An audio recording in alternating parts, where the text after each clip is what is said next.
बंगाल चुनाव बनी नाक की लड़ाई। चुनावी संग्राम में ममता बनाम मोदी, मोदी का संघर्ष, ममता का दमखम, सुपड़ा साफ या फिर बैक टू बैक सरकार।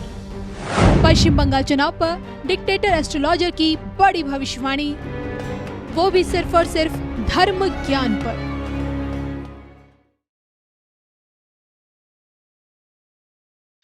अभी ये जो नववर्ष शुरू होगा और नववर्ष के शुरू होते ही सबसे पहले 20 मार्च से 18 अप्रैल के बीच में राज्य सत्ता परिवर्तन होने का बड़ा योग आता है। सत्ता पलट होगा, राज्य सत्ता का सत्ता पलट होगा। एक बड़ा न्यूज़ आएगा। पूर्वी भारत में विस्फोट का योग है, आग का योग है, उपद्रव का योग है, बॉम्ब ब्लास्ट तक होने का योग दिखाई पड़ता है। मिडिल ईस्ट में जो शांति अचीव होती जा रही है, वो अचानक से उत्पात वहां पर बढ़ता जाएगा जी। और शेयर में भी उछाल उस समय दिखाई पड़ेगा। जहां तक वर्ल्ड वार को लेकर के बात करें या इंटरनेशनल युद्ध को लेकर के बात करें तो एक अवधि है 13 अगस्त से लेकर के 11 सितंबर के बीच में यूरोप के अंदर बहुत ज़्यादा इम्बैलेंस होने वाला है। यानी कि यूरोपियन कंट्रीज आपस में लड़ती हुई दिखाई पड़ती हैं, वहाँ गोलीबारी चलती दिखाई पड़ रही है, वहाँ पर मिसाइल्स उड़ते हुए दिखाई पड़ रहे हैं। तो आप समझिए कि ये कहीं ना कहीं से वर्ल्ड वॉर का ट्रिगर के जैसा दिखाई पड़ता है। ये यूरोप से स्टार्ट होने वाला है। लेकिन आपने जो समय बताया कि 20 मार्च से लेकर 18 अप्रैल तक प्रिंट मीडिया में जो आपने छपवाया हुआ है, मेरे भी हाथ में है और मैं पॉडकास्ट के बीच में वो जरूर दिखाऊंगी अपने दर्शकों को। भारत में सत्ता परिवर्तन, बहुत बड़ा दावा कर रहे हैं आप, क्योंकि भारत में राज्य सत्ता का परिवर्तन है। ये राज्य सत्ता है, राज्यों में सत्ता का परिवर्तन, राज्यों में सत्ता का परिवर्तन। अच्छा, आपने जो टाइम दिया है इसमें 20 मार्च से लेकर 18 अप्रैल तक, और जहां तक मेरी जानकारी 20 मार्च से लेकर 18 अप्रैल तक हम देश के 5 राज्यों के जो चुनाव है कंप्लीट हो जाएंगे, जिसमें सबसे बड़ा चुनाव पश्चिम बंगाल का है। क्या लगता है वहाँ ये आपकी भविष्यवाणी क्या उसी तरफ अंदेशा दे रही है? संभावना है, लेकिन ममता बनर्जी की सरकार इस बार फिर से बंगाल में आती हुई दिखाई पड़ती है। आप उन एस्ट्रोलॉजर्स में, रेयर एस्ट्रोलॉजर्स में, जो ये भविष्यवाणी कर रहे धर्म ज्ञान पर कि ममता दीदी की वापसी दोबारा, यानी कि चौथी बार क्वीन बनेंगी। देखिए, अगर सबका देख करके बोलना रहे तो सब बीजेपी बोल रहे हैं, लेकिन अगर मुझे आप कह रहे हैं कि डिक्टेटर एस्ट्रोलॉजर और फिर मैं दूसरों का फॉलो करूं तो फिर मैं फॉलोवर हो जाऊंगा। तो मेरी भविष्यवाणी बिल्कुल अलग लीग पर जाती है। यहाँ पे मैं देखता हूँ कि ममता जी की सरकार ही पुनः वहाँ पर स्थापित होती हुई दिखाई पड़ती है। और हालांकि मेरी ही छपवाई हुई भविष्यवाणियों को अब लोग कॉपी कर रहे हैं और आकर के पॉडकास्ट में बोलना शुरू किया है लोगों ने। फ्लाइट वाली भविष्यवाणी हो, चाहे अनन्य भविष्यवाणियाँ हो, भूकंप को लेकर के हो, तो लोग बहुत कॉपी करते हैं मुझे।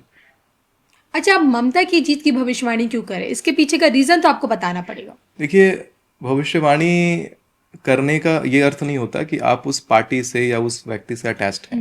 लेकिन हम दीदी की कुंडली देखी होगी, देखिए, संयोग दिखाई पड़ता है इसमें। जो वहाँ बहुत बड़ा, बंगाल के अंदर बहुत बड़ा सत्ता पलट का संयोग दिखाई नहीं पड़ रहा है, जिसके कारण जो अभी सरकार है वहाँ पर वही सरकार फिर से अपनी गद्दी पर आती हुई दिखाई पड़ती है, भले चुनाव आ जाए बीच में। अच्छा। तो इसीलिए वहाँ का जो एलिमेंट है अभी बैलेंस में है।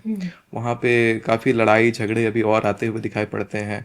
ममता जी के पीछे किसी प्रकार की ईश्वरीय सत्ता का भी हाथ दिखाई पड़ता है। कोई तंत्र है, कोई पूजा है, कुछ ऐसा दिखाई पड़ता है जो पीछे से बैकअप दे रहा है कि वो हारते हारते जीत जाती हैं। पूजा का बहुत बड़ा प्रभाव पड़ता है, तंत्र का बहुत बड़ा प्रभाव पड़ता है जब आप पॉलिटिशियन हैं या पॉलिटिक्स में आप जीत हासिल करना चाहते हैं वहाँ पर। चलिए, लेकिन लोग ये भी जानना चाहते हैं कि जो भाजपा जो मेहनत कर पा रही है उसे कामयाबी मिल पाएगी? देखिए, भाजपा का जो पहले जो सीट्स आए थे उससे अधिक सीट्स भाजपा पाएगी। और 2 सत्र ममता बनर्जी की सरकार को रहना है, ये सत्र और इसके बाद एक बार और, उसके बाद ही वहाँ पर कोई और पार्टी का प्रवेश जो है वो होके रहेगा। उसके बाद ही जो वहाँ की सिचुएशन है वो इम्बैलेंस होगी। तो 10 साल अभी ममता बनर्जी की सरकार बंगाल में दिखाई देती है। और इसी मार्च अप्रैल में जब तक इलेक्शंस नहीं हो जाते हैं, क्या आपको पश्चिम बंगाल की कोई रक्त रंजित वाली पिक्चर नजर आ रही है? कुछ ऐसा आंदोलन जो हिंसक रूप ले सकता है? पश्चिम बंगाल में हिंसक आंदोलन होने के योग हैं। मूल रूप से देखा जाए तो कुछ डेट्स मैंने निकाल रखे हैं। पश्चिम बंगाल को लेकर के। जी, इसमें पश्चिम बंगाल की हमें एक रक्त रंजित पिक्चर देखने को मिल सकती है। और वैसे देखिए आपकी जो इस बार की जो प्रिडिक्शन है वाकई में बहुत शॉकिंग है, क्योंकि आप ना सिर्फ इस बार दीदी के चौथी बार मुख्यमंत्री बनने की भविष्यवाणी कर रहे हैं, बल्कि आप ये भी कह रहे हैं कि वो आगे के 2 टेन्योर और रहेंगी, यानी एक कि टेन्योर, इसके बाद एक इसके और, बाद एक टेन्योर, यानी इसके कि बाद एक और। देखा जाए तो 10 साल और हैं दीदी के अभी पश्चिम बंगाल में। हाँ हाँ, 10 साल कहे ना कहें, लेकिन इतना कहेंगे कि 2 बार जीतना है उनको। ये बार जीतेंगे, उसके और बाद फिर एक और दोबारा बार जीतेंगे। जीतेंगे। 21 नवंबर से 11 दिसंबर के बीच में बंगाल में धार्मिक हिंसा का योग है। जी, और 16 जून से 14 जुलाई के बीच में भी बंगाल में हड़ताल और हिंसा का योग दिखाई पड़ता है। ये जो 16 जून से 14 जुलाई का पीरियड है, ये बड़ा क्रूसियल है। इस पीरियड में जम्मू कश्मीर में भी भारी विरोध दिखाई पड़ता है। हिंसा और सैनिक का संघर्ष, सैन्य संघर्ष भी वहां दिखाई पड़ता है।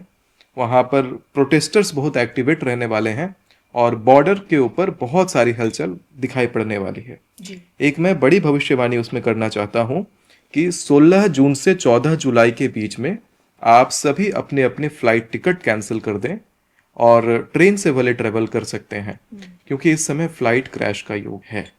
जैसे 28 जनवरी से 27 फरवरी का फ्लाइट क्रैश का योग था, जी। जैसे 16 जून से 14 जुलाई के बीच में फ्लाइट्स आपको नहीं लेनी है। अपने अपने फैमिली ग्रुप में भी भेज करके इस वीडियो को उनको अलर्ट करेंगे कि फ्लाइट से ट्रैवल नहीं करना है, प्लेन्स को ग्राउंडेड करना पड़े तो कर दें।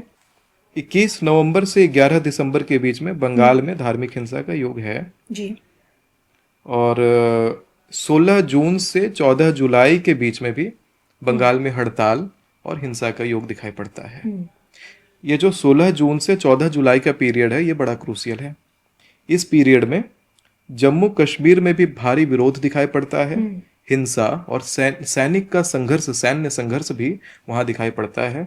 वहां पर प्रोटेस्टर्स बहुत एक्टिवेट रहने वाले हैं और बॉर्डर के ऊपर बहुत सारी हलचल दिखाई पड़ने वाली है। जी, एक मैं बड़ी भविष्यवाणी उसमें करना चाहता हूं कि 16 जून से 14 जुलाई के बीच में आप सभी अपने अपने फ्लाइट टिकट कैंसिल कर दें और ट्रेन से भले ट्रेवल कर सकते हैं, क्योंकि इस समय फ्लाइट क्रैश का योग है। जैसे 28 जनवरी से 27 फरवरी का फ्लाइट क्रैश का योग था, जी। जैसे 16 जून से 14 जुलाई के बीच में फ्लाइट्स आपको नहीं लेनी है। अपने अपने फैमिली ग्रुप में भी भेज करके इस वीडियो को उनको अलर्ट करेंगे कि फ्लाइट से ट्रैवल नहीं करना है, प्लेन्स को ग्राउंडेड करना पड़े तो कर दें।